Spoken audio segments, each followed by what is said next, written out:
El día de hoy vamos a continuar estudiando panorama bíblico del Antiguo Testamento. Toca el libro de Miqueas, entonces porfa, si tú tienes tu Biblia, ábrela ahí en Miqueas capítulo 1 y vamos a comenzar leyendo y estudiando esto y que Dios haga lo que al final del día solamente Él puede hacer. Entonces, Miqueas capítulo 1.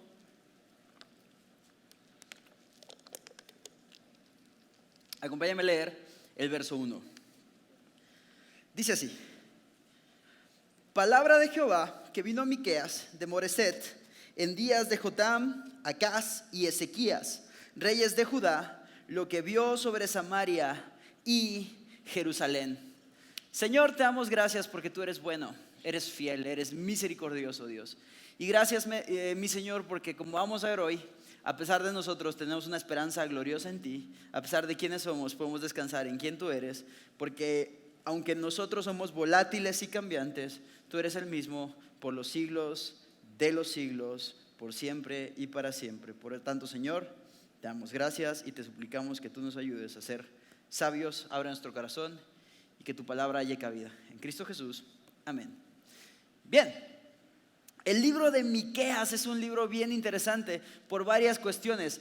Número uno, porque hay cuestiones teológicas muy trascendentales para nosotros. Número dos, porque podemos ver que si bien tienes el libro, por ejemplo, de Amós, como el juicio a Israel, y después tienes Abdías, como el juicio a Edom, este libro de Miqueas va a ser el juicio de Dios para Judá. Y es bien importante porque vamos a ver cómo Dios trata con su pueblo, a la vez que vamos a ver cómo Dios trata con nosotros, y vamos a ver el plan de redención glorioso que Dios tiene desde siempre. Y es padrísimo porque, como hemos visto antes, hablar del juicio de Dios, hablar de la corrección de Dios, hablar de la disciplina de Dios, es sí o sí hablar del amor de Dios, de la misericordia de Dios, de la redención de Dios y hablar de Cristo. Entonces, vemos desde el capítulo 1 que se sitúa a Miqueas, un hombre del que no se sabe tanto en cuestiones como personales o qué onda con él, así. De hecho no se mencionan como sus apellidos, por así decirlo, solo se nos menciona que es Miqueas y que proviene de una aldea llamada Moreset. Una aldea que geográficamente está ubicada al sur de Israel, al suroeste de Judá, muy cerca de una ciudad llamada Gat, que es una ciudad importante para los filisteos. Y esto es interesante porque nos deja ver que tal como Amós, Miqueas tampoco es un hombre que viene de una gran ciudad, que es ultra cosmopolita y que le va a hablar como a la gente con la que él conecta de forma natural. De hecho, probablemente Miqueas es también un hombre de una aldea pequeña, pero al que Dios usa grandemente para llevar su palabra a toda una nación. Ahora es interesante porque vas a ver en el libro que él habla a Samaria y también a Jerusalén. Habla a las capitales de los dos reinos, tanto el reino del norte como el reino del sur. Si tú no ubicas este tema de los dos reinos, regrésate a los libros de Primera y Segunda de Reyes, y ahí por ahí del capítulo 12 de Primera de Reyes se menciona esta división. Pero entonces tienes a este Miqueas siendo usado por Dios para llevar su mensaje a toda una nación. Ahora, históricamente hablando, este libro se sitúa entre los años 750 y 680 por ahí antes de Cristo. Y esto es interesante por dos cosas, porque nos permite interpretar cuestiones históricas que nos ayudan a entender mejor el mensaje y a comprender también la importancia que este tiene para nosotros. Por ejemplo, cuando tú y yo vemos estos reyes que son mencionados en el capítulo 1, verso 1, Jotam, Acaz y Ezequías, podemos interpretar dos hechos históricos muy importantes. Número uno, que es durante el tiempo de actividad, por así decirlo, de Miqueas, que el reino asirio, intentando conquistar o como expander su imperio, va a lanzar una campaña súper ruda de conquista, en la cual literalmente va a afectar al pueblo de Dios. Entonces, esto nos deja ver que las advertencias que se nos dan en Miqueas son serias. Pero número 2, me encanta esta nota de balance de Dios cuando entendemos que Miqueas operó durante el periodo del reinado de Ezequías. Tenemos también una gloriosa esperanza. Porque si tú lees Segunda de Reyes, capítulo 18, del versículo 1 en adelante, en los primeros 6, 7 versículos, vas a ver acerca de Ezequías. El pueblo viene de una etapa en la que los reyes son este periodo de e hizo lo malo delante de los ojos de Dios. Y fulano murió, y lo sucedió fulano, e hizo lo malo delante de los ojos de Dios. Y están así como en un loop en el que tú vas a ver un montón de reyes y cada uno es peor que el otro. Pero Ezequías es una excepción muy, muy padre, porque vas a ver que Ezequías fue un hombre que hizo lo bueno delante de los ojos de Dios, que trajo una transformación radical en la nación, que derribó los lugares donde se idolatraban, que sacó como toda la contaminación idólatra del país, que los volvió a la rectitud de las palabras de Dios, que volvió a escuchar a los profetas, que volvió a reinar justamente. Y entonces ves a un pueblo de Dios creciendo y prosperando. Ahora, tristemente, muere Ezequías y después la historia vuelve a ser un caos. Y esto nos muestra, también es padre porque nos muestra cómo todo sistema de gobierno, por muy bueno que sea, es insuficiente. Porque al final del día fuimos creados para ser gobernados por Dios. Entonces, ves a este rey Ezequías impactado por el mensaje de Miqueas. Y esto nos muestra una segunda cosa, mi amigo. Número 1, las advertencias que se hacen en este libro son serias. Pero número 2, el impacto que puede tener este libro también es muy serio. Y eso es algo padre. Porque esto nos muestra que si tú y yo aplicamos, obedecemos y confiamos a lo que Miqueas anuncia de parte de Dios, tú y yo vamos a poder disfrutar del ser transformados por Dios. Y vamos a ver cómo este es un libro que también tiene un impacto positivo que puede producir cambios muy radicales en nuestra vida. Entonces, Miqueas se divide básicamente en 3 partes como grandes. De hecho, Miqueas va a ocupar, como muchos otros profetas, la primera sección, los primeros 3 capítulos de su libro, a condenar el pecado de Israel, a exponerlo, a mostrar así como, esto es la realidad, esto es lo que hay, estos somos, aquí estamos parados. Pero después va a dar un mensaje de esperanza, de restauración, con una invitación al arrepentimiento, con una invitación a recordar quién es Él. Porque mi hermano, básicamente cuando tú y yo pecamos, lo que estamos comunicando es que nos hemos olvidado de quién es Él.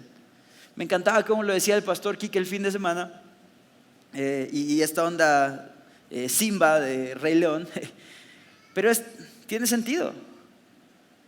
Si eres hijo del rey, como Simba, ¿qué rayos haces comiendo gusanos?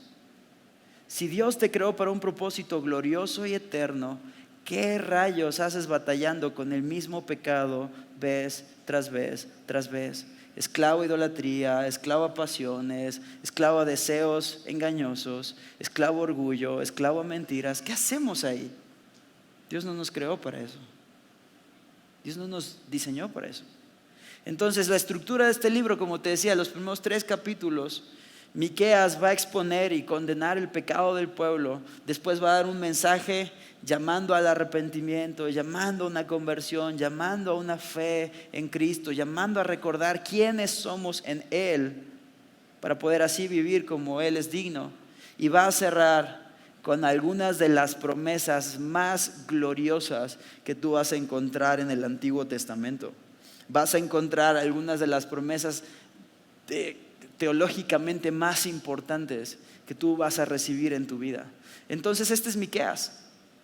Chécate, vamos a comenzar leyendo del 1 al 7 y vamos a ver un poco de este pecado y vamos a ir ahí desglosando poco a poco y vamos a ir viendo cómo Dios se muestra soberano y Dios se muestra Dios. Entonces, Miqueas capítulo 1, 1 al 7 dice: palabra de Jehová que vino a Miqueas de Moreset, en días de Jotam, Acaz y Ezequías, reyes de Judá, lo que vio sobre Samaria y Jerusalén. Oíd, pueblos todos, está atenta tierra y cuanto hay en ti, y Jehová el Señor desde su santo templo, sea testigo contra vosotros. Porque he aquí Jehová sale de su lugar y descenderá y hollará las alturas de la tierra. Y se derretirán los montes debajo de él, y los valles se hendirán como la cera delante del fuego, como las aguas que corren por un precipicio. Todo esto por la rebelión de Jacob y por los pecados de la casa de Israel. ¿Cuál es la rebelión de Jacob? ¿No es Samaria? ¿Y cuáles son los lugares altos de Judá? ¿No es Jerusalén? Haré pues de Samaria montones de ruinas y tierra para plantar viñas, y derramaré sus piedras por el valle y descubriré sus cimientos. Y todas sus estatuas serán despedazadas, y todos sus dones serán quemados en fuego. Y asolaré sus ídolos, porque de dones de rameras los junto, y a dones de rameras volverán. Ok, quiero que cheques esto.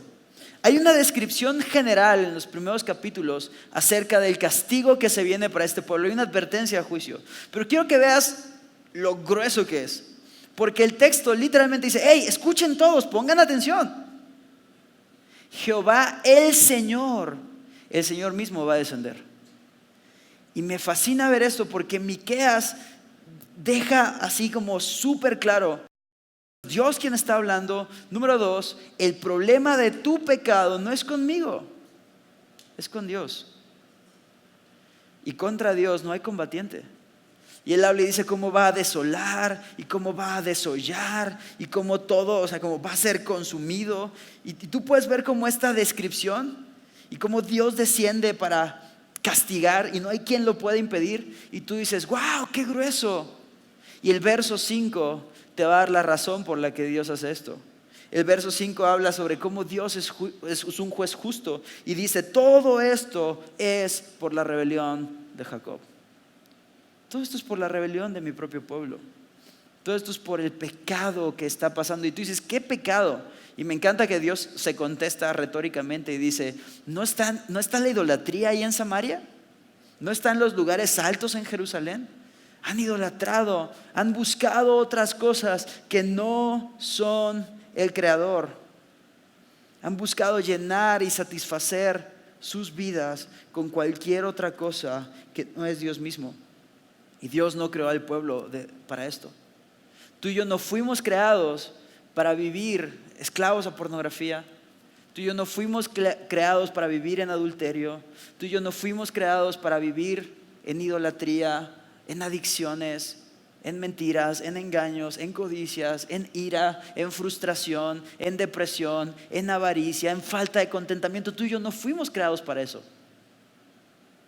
Tú y yo fuimos creados para un propósito mucho, mucho mayor, que al final del día vamos a encontrar en Cristo. Pero tú y yo fuimos creados para algo mejor que buscar llenarnos con idolatría. Entonces, Dios va a castigar el pecado de este pueblo, no porque le odia, sino porque le ama. Más adelante vamos a ver cómo esto realmente es esperanza, pero vamos a ver cómo esto es, esta disciplina, literalmente la Biblia dice que va a ser usada para libertad y redención del pueblo. Entonces fíjate esto, Dios advierte contra Samaria. Y curiosamente, del capítulo 8 al capítulo 16, vas a ver que esta advertencia de Dios contra Samaria y cómo Samaria después literalmente en el 722 a.C. cae delante de los asirios, eso no va a ser suficiente para Jerusalén. Y Jerusalén no va a dejar su pecado. Y esto es interesante porque los mexicanos tenemos un dicho: cuando veas las barbas de tu vecino cortar, ¿qué? Pon las tuyas a remojar. Y básicamente los mexicanos es este rollo como de, mira lo que le pasó a él y aprende. Pero tenemos esta costumbre de, miro lo que le pasó a él y hago exactamente lo mismo, porque creo que a mí no me va a pasar. ¿Te ha pasado algo así? Y ves las estadísticas de accidentes de tráfico, por ejemplo, por conducir en estado de ebriedad, y dices, a mí no me va a pasar.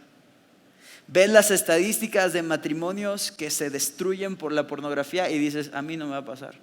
Ves las estadísticas que hay de hijos que son lastimados por padres que no les guían sabiamente y dices, mis hijos no van a crecer así. Y ves como la lógica, así, si A más B es igual a C, y tú dices, no, yo creo que si suma más B es J, es X.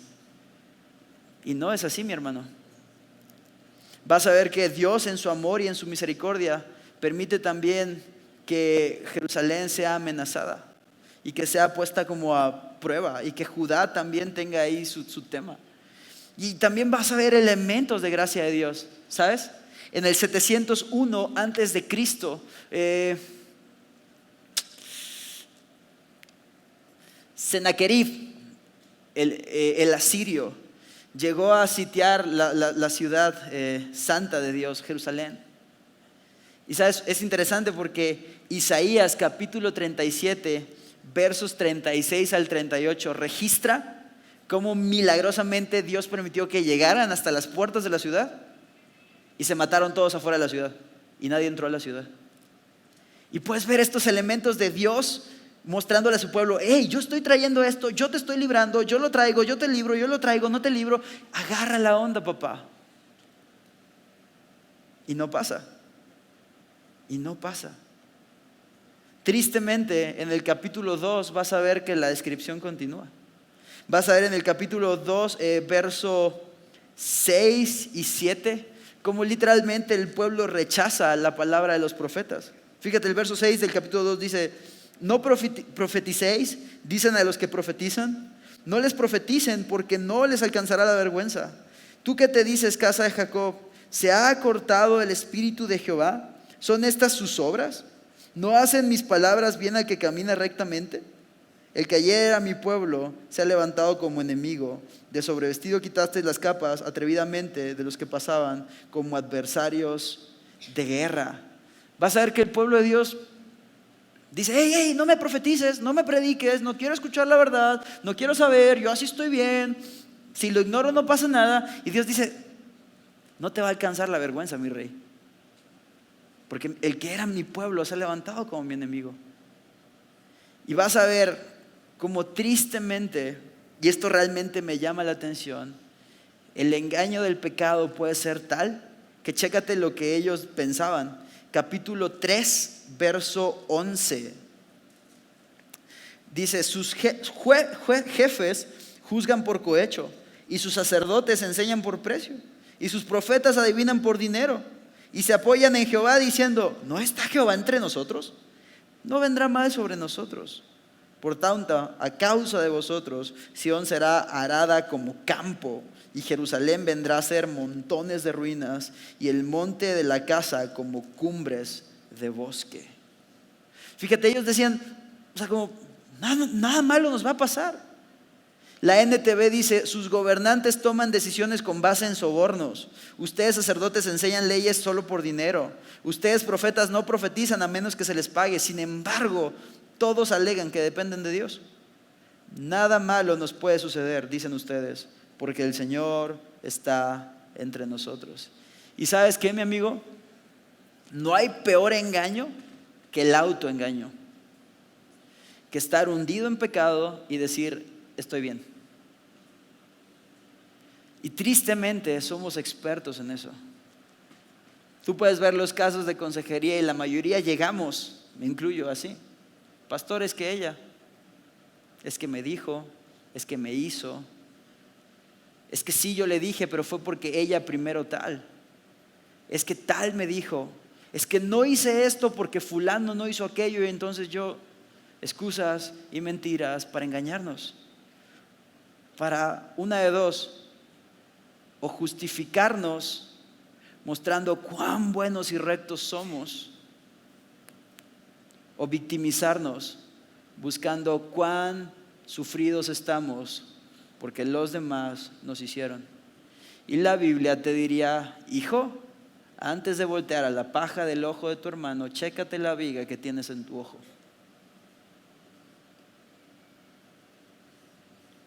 Aprende a tomar responsabilidad.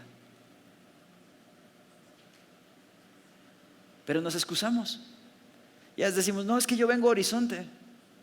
Es que yo el otro día iba en el coche y una persona se me acercó y me hizo así en el vidrio y yo le di 10 pesos y le dije, Dios te bendiga.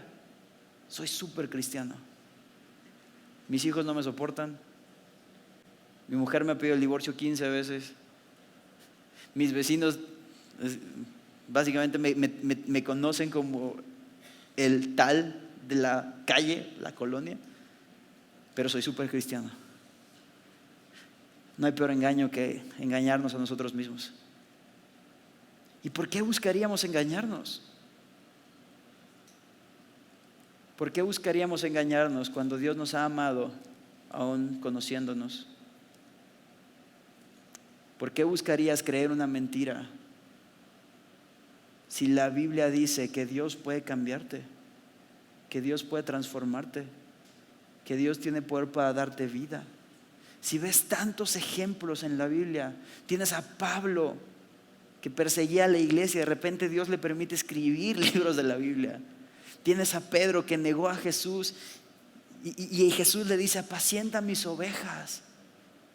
Tienes a Moisés que escapó al desierto porque tenía miedo, que era tartamudo, que decía, Señor, ¿yo qué les voy a decir? Yo no puedo hablarles. Y Dios diciéndole, tú vas a ir, yo te voy a usar. Tienes a Jeremías diciendo, Señor, soy un niño. Y Dios diciéndole, no temas, porque donde yo te diga que vayas, allí irás. Tienes a Gedeón miedoso diciendo, Señor, confírmame tal, y confírmame tal, y confírmame tal. Y Dios en misericordia confirmándole. Pero hay un punto, mi hermano, en el que tú y yo necesitamos dejar de estancarnos y dejar de tener temor y dejar de estar ahí como Gedeón, Señor, es que, y madurar y obedecer a Dios. Porque seamos honestos, Dios no necesita repetirnos las cosas. Él es Dios. Su primera instrucción, su voz debe bastar para que tú y yo obedezcamos. Y con todo y eso, muchas veces nuestro corazón continúa engañándose. Y ojo, no estoy diciendo que lo que tú hagas te va a salvar y todo este tema. Cristo es suficiente para salvación. Cristo es el único que nos provee eterna y única salvación. Pero Pablo escribe, ya que tienes tu salvación, ocúpate en ella con temor y temblor. Y ejercítate para la piedad. Entonces tú y yo necesitamos ejercitarnos para la piedad y dejar de engañarnos.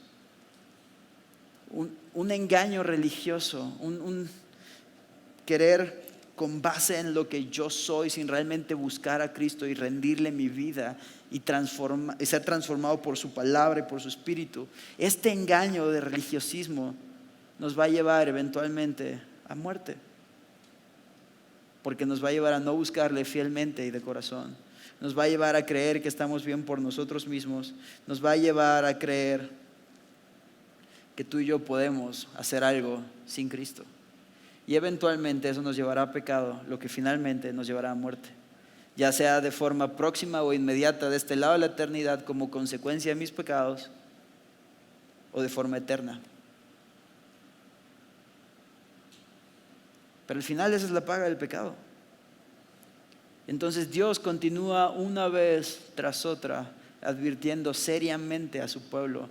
Mi amigo, tal como Dios continúa una vez tras otra advirtiéndonos a nosotros. Porque tú y yo también lo necesitamos. El que crea estar firme, mire que no caiga. Tú y yo también necesitamos estar alertas y decir, wow, no juegues, así se ve el pecado, qué feo, yo no quiero estar así, Señor, ayúdame, guárdame, líbrame. Vamos a ver al final que es Dios mismo quien trae la luz a nuestra vida en medio de la oscuridad. Y es como, Señor, ayúdame. Del capítulo 4 en adelante vas a ver cómo la paciencia, el amor, la gracia, la misericordia de Dios continúan. Y a mí, neta que me revienta pensar en eso. Como libro tras libro, capítulo tras capítulo, tú sigues viendo un Dios misericordioso, un Dios que es consistente. Probablemente tú dices, bueno, ya, o sea, ok, en el libro de Amós, pues vamos a mostrar misericordia al final, ¿no? Pero ya para estas alturas, después de haber leído a Jonás y el profeta rebelde y el mensaje de Nínive y la ballena y el gran pez, lo que sea, ya para este punto dices, ya les di muchas oportunidades, ¿no? Y entonces tienes el capítulo 4 de Miqueas, con Dios nuevamente dando una oportunidad, con Dios nuevamente llamando a su pueblo, con Dios nuevamente dando esperanza. Si tu Biblia es regular, de las que tienen subtitulitos, el subtitulito del capítulo 4 es el reino universal de Jesús, de Jehová, ¿cierto? No sé tú, pero a mí de entrada eso ya me da esperanza. Pero fíjate en el contenido del libro. Checa, te acompaña a leer del 4 del 1 al 6, al 5, al 6. Dice así: acontecerá en los postreros tiempos que el monte de la casa de Jehová será establecido por cabecera de montes y más alto que los collados, y correrán a él los pueblos. Y vendrán muchas naciones y dirán: venid y subamos al monte de Jehová y a la casa de Dios de Jacob, y nos enseñará en sus caminos y andaremos por sus veredas, porque de Sión saldrá la ley y de Jerusalén la palabra de Jehová. Y él juzgará entre muchos pueblos y corregirá a naciones poderosas hasta muy lejos, y martillarán sus espadas para asadones y sus lanzas para hoces. No alzará espada nación contra nación, ni se ensayarán más para la guerra. Y se sentará cada uno debajo de su vid y debajo de su higuera, y no habrá quien los amedrente, porque la boca de Jehová de los ejércitos lo ha hablado. Aunque todos los pueblos anden cada uno en el nombre de su Dios, nosotros con todo andaremos en el nombre de Jehová nuestro Dios eternamente. ¿Y para cuándo? Siempre. En aquel día, dice Jehová, juntaré a la que cojea y recogeré a la descarriada y a la que afligí. Y pondré a la coja como remanente y a la descarriada como nación robusta. Y Jehová reinará sobre ellos en el monte de Sión desde ahora y para siempre. Fíjate cómo, o sea, está hablando de los postreros días, de los tiempos finales. Y hay muchas posturas ahí en cuanto hacia el milenio, no el milenio y demás. Pero lo que quiero que veas es esto. Es un Dios que te está advirtiendo el juicio que viene, que tomó 3 capítulos para explicarte a detalle lo que está por pasar, y que en 7 versículos te dice, pero al final todo va a salir bien. Y ves este tema, y Él nos va a enseñar en sus caminos, y andaremos en sus veredas, y Él va a estar ahí, y no va a haber guerra, y no van a levantar armas nación contra nación. O sea, literalmente dice que las espadas las van a convertir en asadones, y que las lanzas así en hoz, para cultivar y cosechar, porque ya no será un momento de pleito, ya no será un momento de guerra. Y te da una razón muy, muy, muy clara para esto. El verso 4 al final dice, porque Jehová, la boca de Jehová de los ejércitos lo ha hablado, porque Dios lo dijo. Y el verso 5 dice, y aunque pase lo que pase, y aunque otras naciones estén ahí atrás de sus dioses, nosotros vamos a andar en pos de Jehová nuestro Dios para siempre. Y da una esperanza. Y Dios dice, aún una nación débil, eso es lo que significa la coja, ¿no? O sea, una nación así, toda débil, a la que yo mismo afligí, a esta la voy a poner por nación robusta, fuerte. Va a haber un remanente que voy a guardar, y este remanente va a ser fuerte. ¿Ves esto como Dios haciendo algo glorioso de algo que era deplorable? Del verso 9 al verso 13 es fascinante, porque continúa hablando acerca de lo que se viene para esta nación. Y justamente habla de un evento que va a pasar 100 años más tarde, con Nabucodonosor y toda esta deportación hacia Babilonia. Pero lo que realmente me vuela la cabeza es ver el verso 10. Porque fíjate cómo dice el verso 10: duélete y gime, hija de Sión, como mujer que está de parto, porque ahora saldrás de la ciudad y morarás en el campo y llegarás hasta Babilonia, y allí serás librada, allí te redimirá Jehová de la mano de tus enemigos. Eso está muy, muy loco. Muy, muy loco. Porque estás viendo que Dios literalmente les dice, allí, cuando pase esto de Babilonia, vas a ser redimido y librado. En medio de tu peor aflicción, en medio de tu peor sufrimiento, en medio de un suceso histórico trágico, en medio de una situación dolorosa, en medio de tus problemas, en medio de este escenario tenebroso, allí vas a ser redimido, allí vas a ser librado y la mano de Jehová lo va a hacer evidente. Y esto es esperanza para ti, para mí, mi amigo. Probablemente no va a venir un rey como Nabucodonosor y nos va a llevar cautivos a ti, nos va a llevar desnudos, encadenados por el desierto. Pero seguramente tú y yo vamos a tener situaciones difíciles.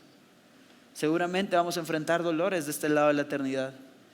Seguramente vamos a enfrentar aflicciones y cosas que nos dan este temor y esta incertidumbre y que nos hacen así como, uy, que te tiemblan las piernitas. Mi amigo, te tengo una noticia. Allí, en medio de ese momento, serás librado y serás redimido por la mano del Señor. Y estos problemas y estas aflicciones van a hacer evidente que Dios es Dios. ¿De qué forma podríamos experimentar que Dios es nuestro Salvador si toda la vida es miel sobre hojuelas? Si todo es color de rosa, si todo fuera así un campo, ya sabes, como estos que se ven en una foto de Holanda, así con los tulipanes y todo hermoso y el sol impresionante y las mariposas volando y los animalitos y ¡ay, qué bonito!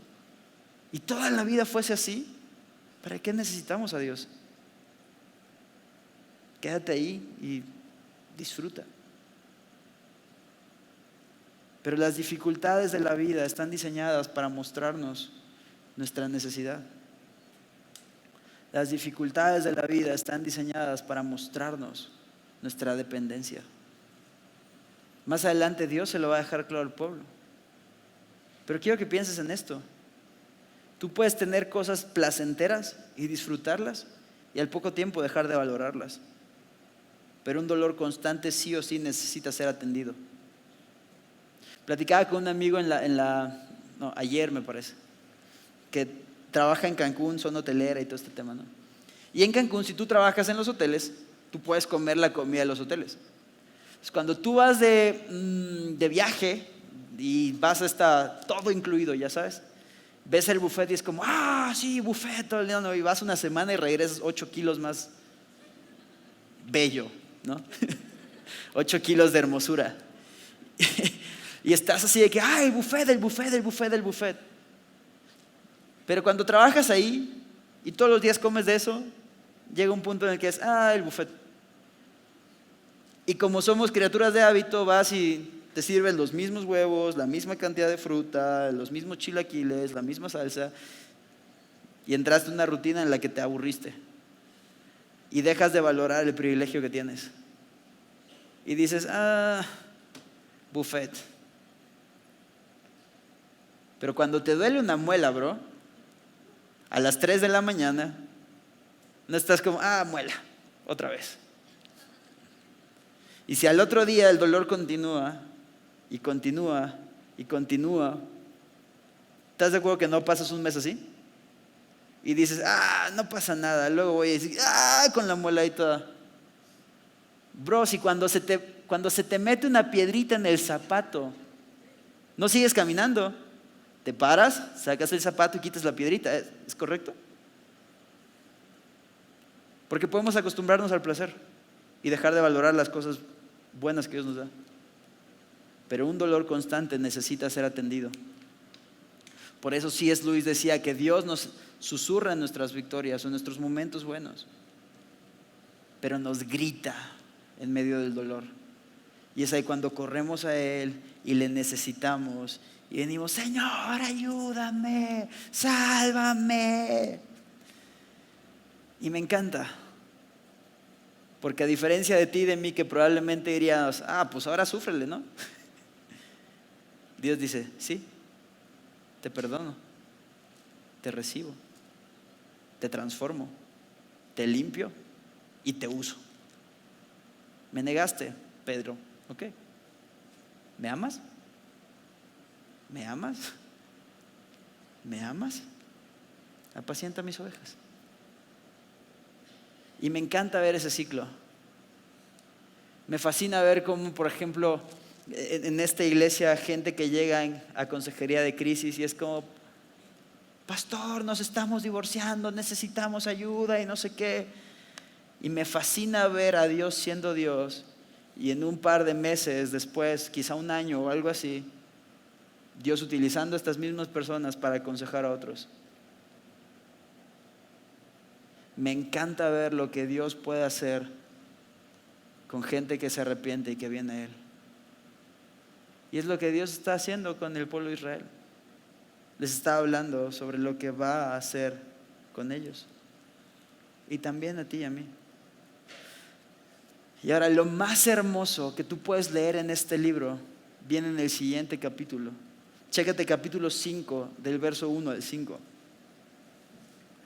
Dice: rodéate ahora de muros, hija de guerreros. Nos han sitiado, con vara herirán en la mejilla al juez de Israel. Pero tú, Belén de Efrata, pequeña para estar entre las familias de Judá, de ti me saldrá el que será Señor en Israel. Y sus salidas son desde el principio, desde los días de la eternidad. Pero los dejará hasta el tiempo que dé a luz, a luz la que ha de ser a luz. Y el resto de sus hermanos se volverá con los hijos de Israel. Y él estará y apacentará con poder de Jehová, con grandeza del nombre de Jehová su Dios. Y morarán seguros, porque ahora será engrandecido hasta los fines de la tierra. Y este será nuestra paz. Cuando el asirio viniera a nuestra tierra y cuando hollare nuestros palacios, entonces levantaremos contra él 7 pastores y 8 hombres principales. Y levantarán, el 6 también, y devastarán a la tierra de Asiria a espada, y con sus espadas la tierra de Nimrod. Y nos librará del asirio cuando viniere contra nuestra tierra, y hollaré nuestros confines. Esto es glorioso, porque fíjate bien, es en medio de este anuncio que les acaba de dar de Babilonia, que les dice: hey, pero aquí no termina la historia. Y fíjate cómo empieza el capítulo 5. Dice: nos van a rodear, van a herir en la mejilla del juez de Israel. Pero de inmediato en el versículo 2 hay un cambio de tono que está padrísimo. Pero tú, Belén de Efrata, tú que eres pequeñita entre las naciones, tú que eres pequeñita, que ni siquiera, que en las familias de Judá dices: ¿qué es Belén? De ti me va a salir el que va a ser Señor de Israel y de todo el mundo. Y esta profecía se cumplió años después en Cristo, cuando Él nació en esta ciudad, en Belén. ¿Qué probabilidades hay de que una persona pueda escoger el lugar de su nacimiento y decir: aquí voy a nacer? Y aún así Dios eligió que Jesús naciese en Belén y lo está anunciando desde aquí. Y me encanta porque dice: su salida es desde el principio. Fíjate el verso 2, y sus salidas son desde el principio, desde los días de la eternidad. Es decir, la historia de Jesús no comienza en Belén. La historia de Jesús es desde la eternidad y hasta la eternidad. Juan habla un montón de eso. Me fascina ver cómo en la Biblia tú puedes ver en los evangelios las genealogías de Jesús. Y fulano que es hijo de sutano, que es hijo de perengano, y que de mengano engendró a pengano, y tienes a todos ahí. Para que entonces llegue Juan capítulo 1 y diga: en el principio era el verbo, y el verbo era con Dios, y el verbo era Dios. Y cuando habla de la palabra verbo se refiere a Jesús, al aliento, a la expresión de Dios. Y dice: desde el principio estaba ahí. Para después en el verso 14 decir: y aquel verbo fue hecho carne y habitó entre nosotros, y vimos su gloria, gloria como del unigénito del Padre. Y desde aquí Miqueas está hablando acerca de esa promesa y les dice: hey, ponga en perspectiva, esto no se acaba hoy. Mi hermano, yo te repito a ti lo mismo, no sé por qué estás pasando, no sé en qué momento de la vida estás, pero mete perspectiva, esto no se acaba hoy.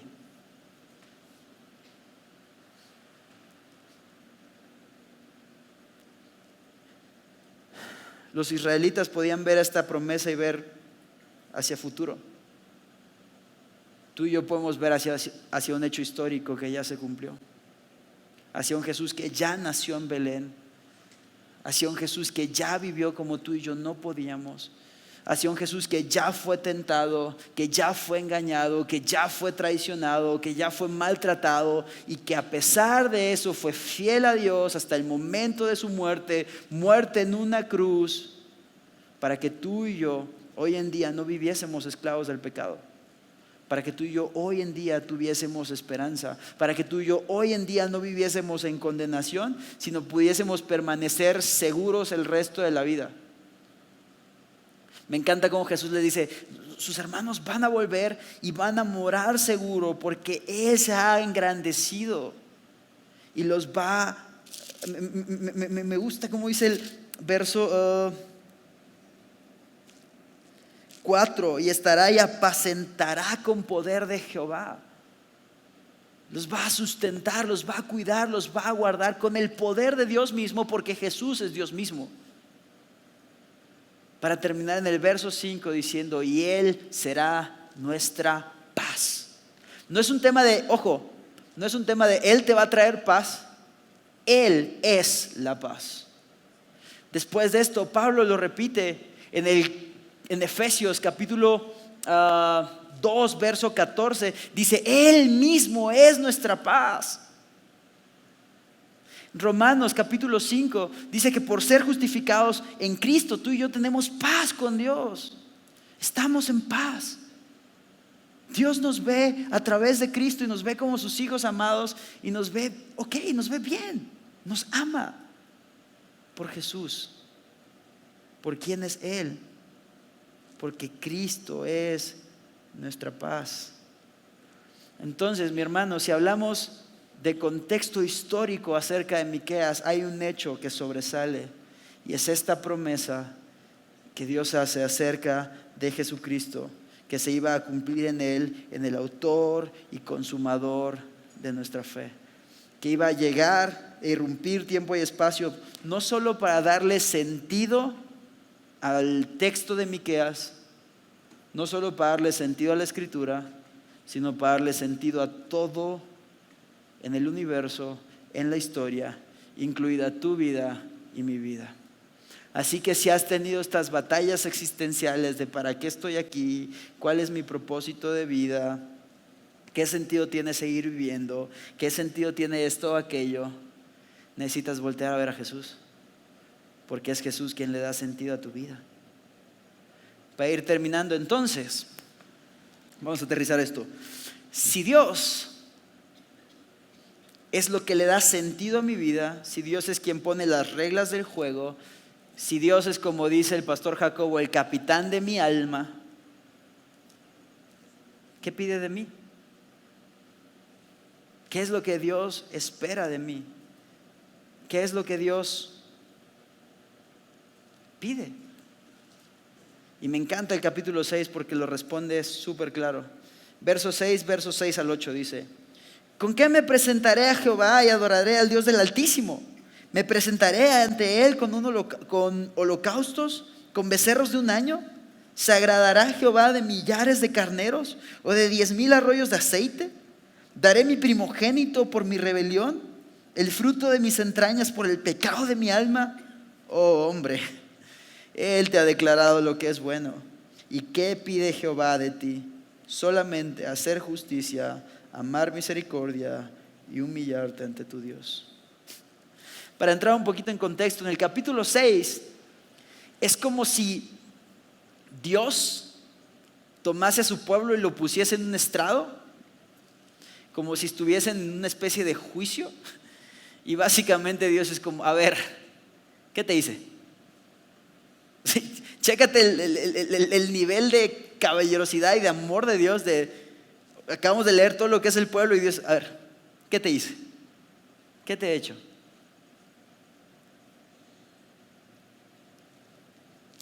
Pues nada. Y Dios empieza a recordarles, ok, ¿qué te he hecho? Te redimí, te rescaté de Egipto. Te sustenté tantos años en el desierto.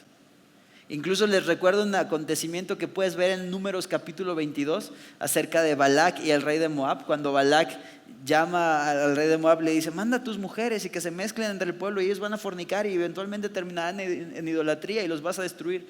Aún de eso Dios les perdonó y les salvó. Ojo, pero tuvo una consecuencia, murieron más de 20,000 personas en ese hecho. Pero lo que quiero que veas es, Dios comienza a narrarles cómo su misericordia ha estado ahí. Y es como, ¿qué te he hecho? Y del versículo 6 y 7 puedes ver básicamente el drama del pueblo de Israel diciendo, ¿qué más quieres de mí, Dios? Me voy a presentar con becerros. Ay, ¿acaso te van a bastar 1,000 becerros? ¿Te van a bastar los ríos de aceite? Ay, ¿qué más te doy? Y ves drama. Ves al pueblo diciéndole, ¿qué más quieres de mí? Y me encanta ver cómo Dios no se desespera con el pueblo. Y Dios no dice como, ay, ya cállate, eres un dramático.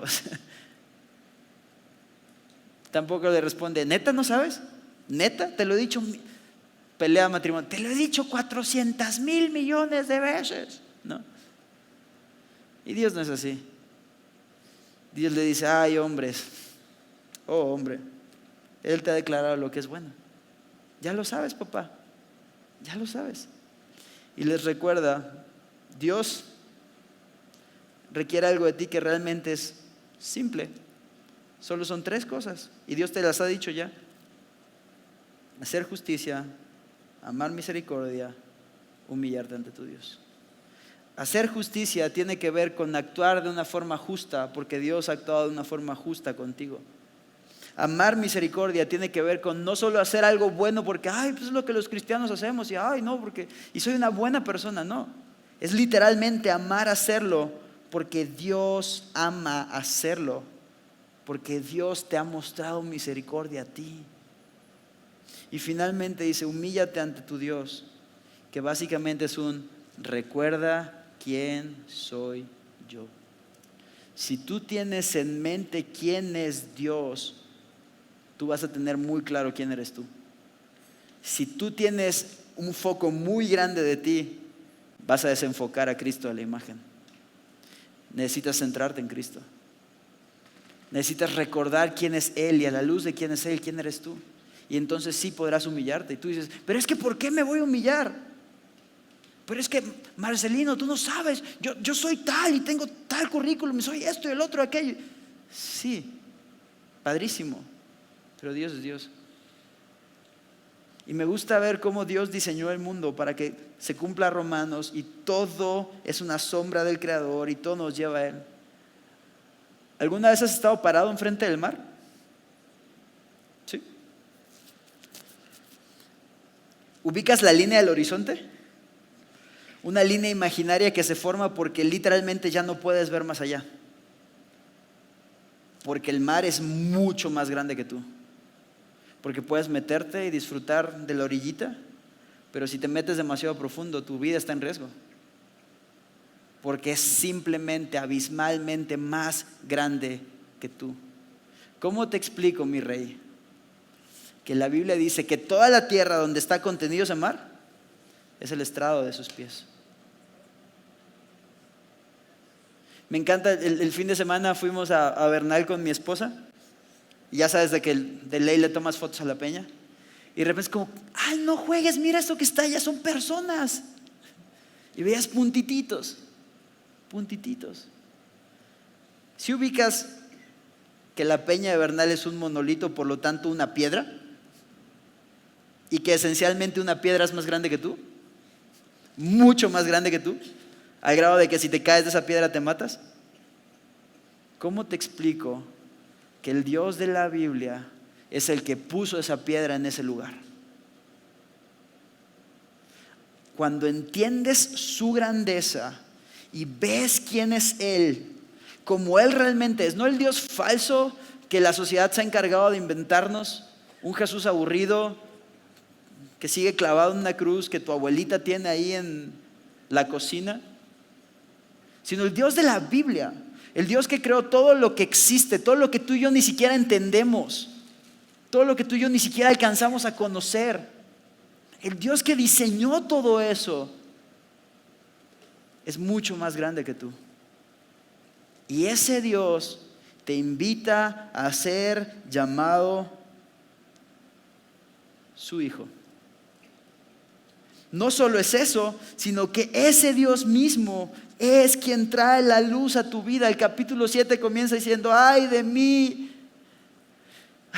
porque estoy como cuando han recogido los frutos del verano, cuando han rebuscado y después de la vendimia y no queda racimo para comer.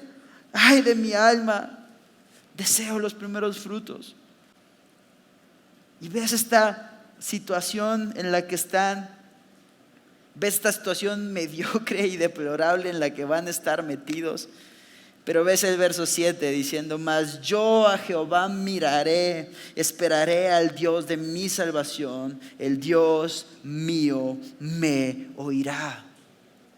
En el momento crítico, acuérdate, voltea a ver a Dios, porque Él te va a escuchar, porque Él es nuestra salvación. El verso 8 dice: Él me sacará a luz, veré su justicia. Tú puedes ver que no necesitas producirte una lámpara. Dios te va a sacar a luz. No necesitas producirte un camino de salvación. Dios ya te lo dio en Cristo. Lo que necesitas es obedecerlo. Lo que necesitas es seguirlo. Dios ya te lo dio en Cristo. Fíjate cómo termina el libro. Verso 18 al verso 20. ¿Qué Dios como tú, que perdona la maldad y olvida el pecado del remanente de su heredad? No retuvo para siempre su enojo, porque se deleita en misericordia. Él volverá a tener misericordia de nosotros, sepultará nuestras iniquidades y echará en lo profundo del mar todos nuestros pecados.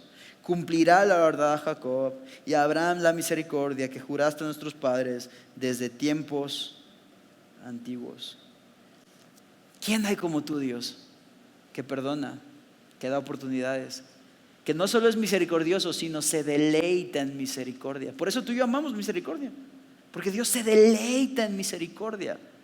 Y me encanta ver que el pueblo puede concluir con esta esperanza de Él volverá a tener misericordia de nosotros, volverá a perdonarnos, volverá a amarnos. Y los que antes le rechazaron, ahora pueden tener una esperanza de que no serán rechazados.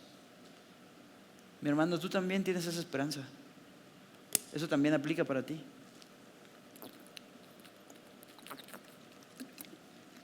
Y quiero ser bien claro en esto y terminar con esto. Romanos capítulo 6. Porque cuando vemos esto tú puedes pensar: bueno, si Dios volverá a tener misericordia, pues yo puedo volver a pecar. Si Dios volverá a perdonar, pues yo puedo volver a fallar. Y Pablo, muy inspirado por Dios, escribe Romanos 6 cuando dice: ¿entonces qué? ¿Perseveraremos en el pecado para que la gracia abunde? En ninguna manera. Literalmente es como: ni lo pienses, quítate esa idea de la cabeza, no has entendido nada. En Romanos capítulo 5 verso 20, Pablo había introducido este concepto de que cuando sobreabundó el pecado, sobreabundó la gracia. Y todo el capítulo 5, el final, es esta como exposición de Pablo hablando de la gracia y de la fidelidad de Dios. Pero en el capítulo 6, me cae que Pablo conocía a los mexicanos. Porque en el capítulo 6 Pablo dice: ¿entonces qué? Si Dios es bueno perdonando, ¿yo seré mejor pecando? No, en ninguna manera. Porque los que hemos muerto al pecado, ¿cómo vamos a seguir en él? Es así de sencillo, mi amigo. Eso contigo ya no es compatible. Dios te llamó a morir en el pecado y vivir para siempre en él. Entonces, ¿Cómo te explico? Tú puedes, o sea, imagínate un ataúd y ves un muerto. ¿Y cómo le dices, hey, prepárame cena? Hey, págame tanto. Hey, invítame unos tacos. No puede porque está muerto. Entonces la idea es que cuando el pecado viene a ti y te dice, hey, vamos por unos tacos, tú le digas eso como, no puedo, papá, estoy muerto. Literalmente como Yalitza, así como, no puedo, estoy muerto. Así. Literal. Cuando el pecado venga a ti, recuerda que tú moriste al pecado y vives en Cristo. Si eres hijo del Rey, no estás para comer gusanos. Recuerda quién eres a la luz de quién es Él. Y eso, mi hermano, eso te va a dar esperanza. Jesús es nuestra salvación. Y Jesús es esta oportunidad que tenemos de que nuestra relación con el pecado cambie radicalmente. Que nuestra relación con el pecado ya no sea de dependencia y esclavitud, sino sea de yo estoy muerto a ti y estoy vivo para Cristo. Porque la realidad es esta, mi hermano. Dios vino para que tú tuvieses vida y una vida mucho mejor que aquella que es en esclavitud al pecado. ¿Oramos? Dios, gracias porque eres bueno, gracias porque eres fiel. Gracias, Señor, porque nunca nos has dejado solos, Dios. Y ciertamente cuando sobreabundó nuestro pecado, sobreabundó tu gracia. Pero no para que sigamos estancados en el pecado, Señor, sino al contrario, para rescatarnos, para que el pecado ya no reine jamás sobre nosotros. Y Dios, así como tú con Israel tuviste un remanente y tuviste fidelidad y sigues siendo fiel y sigues siendo comprometido con tu pueblo, Señor, ayúdanos, Dios, a poder vivir siendo fieles a ti, agradeciéndote, orando también por tu pueblo, Señor, y por aquel día en el que todos, Señor, todos veremos tu gracia de forma tangible, Señor. Aquel día en el que podemos verte de frente y escuchar tu voz ahí cerca de nosotros, Señor. Y podamos disfrutar de ti por siempre y para siempre, Señor. Mi Dios, más allá de las calles de oro, más allá del mar de cristal, más allá de los coros angelicales cantando de forma impresionante, permítenos estar allí contigo y disfrutarte a ti, Señor. Y escuchar de ti, buen siervo y fiel, entra en el gozo de tu Señor. Te lo rogamos, Señor. Perdona nuestros pecados porque seguramente, Señor, seguramente hemos pecado y hemos fallado, Dios. Así que, Señor, ayúdanos y trae tú la luz a nuestra vida. Gracias por traer a Cristo esa luz, Señor, para que podamos vivir iluminados por ti, siguiendo tus pasos como tú eres digno. Te lo rogamos, Señor. En el nombre de Jesús. Amén.